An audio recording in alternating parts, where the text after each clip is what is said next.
최근에 미국을 중심으로 하는 나토 회의, 이에 우리나라, 일본, 호주, 뉴질랜드 이런 나라가 참석을 했고요. 그 이후로 G7 연속해서 국제 회의들이 벌어지고 있습니다. 또 한편에서는 브릭스라고 해가지고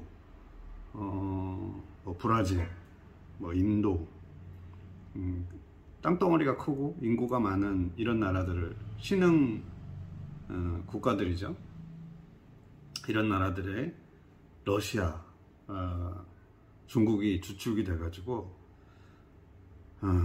미국과 유럽을 중심으로 하는 국가 이제 각을 세우면서 야 우리도 모여라 이런 식으로 나누고 있습니다. 길을 나누고 있죠. 파벌을 나누고 있습니다. 지금 현재가 올해가 이제 이민년이잖아요. 이민년이다 보니까 인목에 보면은 간목이 들어가 있어요. 이 간목의 특징은 나무죠. 나무여서 나무가 한번 가지가 이렇게 쭉 생기면 그쪽 방향으로 쭉 성장을 하는 특징이 있습니다. 그래서 나무들을 보면은 한 가지, 두 가지 양쪽으로 딱 갈려지면은 계속해서 그쪽 방향으로 쭉 성장을 해나갑니다. 지금 현재 이민년에 특히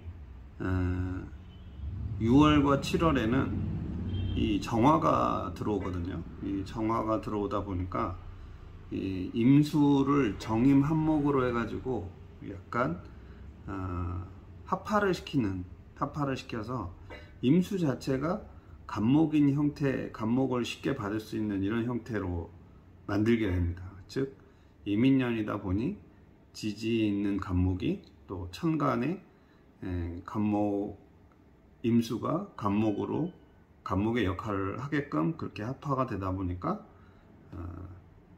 간목이 엄청나게 강하게 된다. 그래서 파벌이 지금 갈려지고 있는 초기 단계에 와 있다, 이렇게 볼 수 있습니다. 아직 본격적으로 나뭇가지들이 쭉 뻗어나간 건 아니에요.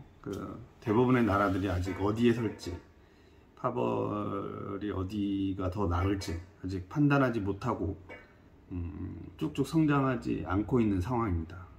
그러면 이런 상황에서 우리나라는 어디로 가야 되나, 이런 걸 이제 고민할 수가 있는 거거든요. 그랬을 때 결국은 이민년이고 내년에 개묘년까지 어쨌든 2년간은 이 거대한 파벌이 합쳐지거나 화해하거나 이런 거 없이 아무튼 뭉치게 되면 그쪽 방면으로 달려나가게 된다. 우리가 사실 지금 현재 수출이 무역의 한 25%, 30% 정도를 중국이 차지하고 있죠. 우리나라 최대의 교육국이 지금은 중국이 돼버렸는데, 그런데 중국과 미국과 어느 편에 설래 이렇게 갈려져 나간다라고 하면은, 지금의 우리나라 입장에서는 보면은 사실 미국을 선택할 수밖에 없습니다. 반도체가 미국에서 오는 가장 큰 이유가 되는 거죠. 만약에 지금 삼성전자니 하이닉스니 반도체가 우리나라를 먹여 살리고 있는데 미국 기술을 더 이상 쓸 수 없다라고 하면 그 즉시 이 중국과의 무역 중단으로 인해서 문제가 생기는 게 아니라 그냥 망하는 거죠. 그냥 망하는 상태가 되기 때문에 우리 입장에서도 보면 중국도 버리기가 어렵고 그렇다고 미국은 절대 버릴 수가 없는 상황이고요. 그렇다면 절대적인 방향적으로 어쩔 수 없이 두 군데 중에 한 군데를 선택해야 된다면 결국은 미국을 선택해야 되는 상황에 다다라 있다. 그러면 어차피 나뉘게 되는 건데 이거를 뭐 언제까지고 중간에 머물러서 양쪽 다 해가지고 적당히 해먹자, 이런 건 사실상 운적으로 보면 뭐 그런 중간자 외교, 양자 외교 이런 걸 저도 되게 선호하는 편이긴 하지만, 이번에서는 사실 운적으로 그렇게 가기는 사실상 어렵다, 이렇게 볼 수 있습니다. 이 간목의 영향을 받는 나라가 우리나라, 일본, 뉴질랜드, 호주, 거기에 중국도 껴 있어요. 그리고 동남아시아 나라들도 껴 있습니다. 필리핀이라든가 베트남이라든가 이런 나라도 다 같이, 인도네시아도 좀 받고 있고요. 그러다 보니까 이 간목도 이 가지가 나뉠 수밖에 없는 상황이 벌어지는 거죠. 그렇다면 우리나라를 중심으로 해서 이쪽 그나마 동쪽에 있는 나라는 미국 쪽으로 향해서 가지가 뻗어나가는 거고, 중국을 위시해 가지고 동남아 국가나 막 이런 쪽은 아마도 러시아 쪽으로, 서쪽으로 이제 가지를 뻗게 될 가능성이 있습니다. 자, 이민년이 오고, 그 다음에 계면년이 오고, 그 다음에 이제 갑진년이 오고, 그렇게 되면은 갑진년까지 가면은 이제 간목의 힘들이 사실상 성장은 어느 정도 다 하고, 그 이후에는 이제 걷어들이는 재성의 시대가 오는 거잖아요.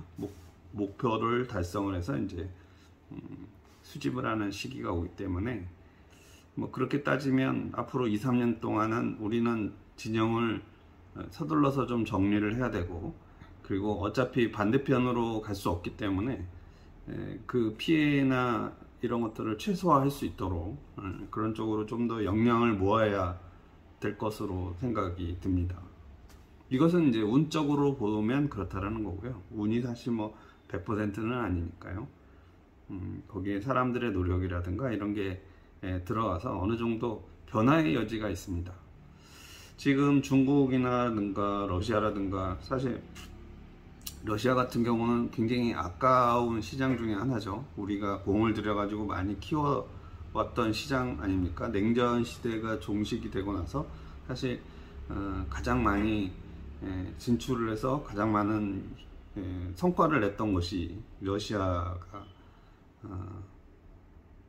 그 중에 이제 러시아가 있었죠. 러시아도 있고, 이제 중국도 물론 냉전 이후에 중국이 개방되고 나서 굉장히 많은 이익을 저희가 얻었는데, 이제 거기에 계속해서 이 과거의 어떤 영광에 취해 가지고 우리의 스탠스를 어지럽힐 필요는 없다고 생각을 합니다.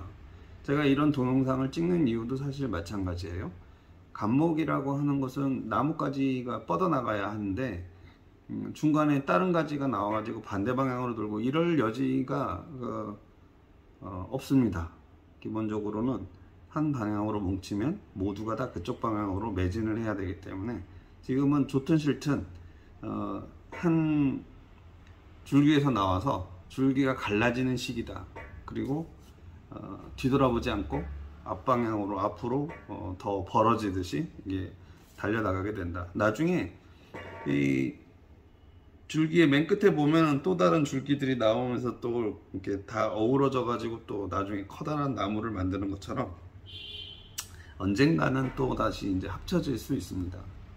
근데 그거는 뭐 그때 가서의 일이고요. 지금 같은 경우는 우리의 스탠스를 빨리 정해서 외교 부분이나 정치 경제적인 스탠스를 정하고, 그 피해라든가 앞으로 다가올 기회라든가 이런 것들을 좀 잡고 대비를 하고 준비를 하는데 역량을 좀 써야 된다. 우리가 결국은 반도체를 버릴 수가 없다라는 게 가장 큰 우리의 결정사항의 근거가 됩니다. 이상 노덜의 명리 분석이었습니다. 감사합니다.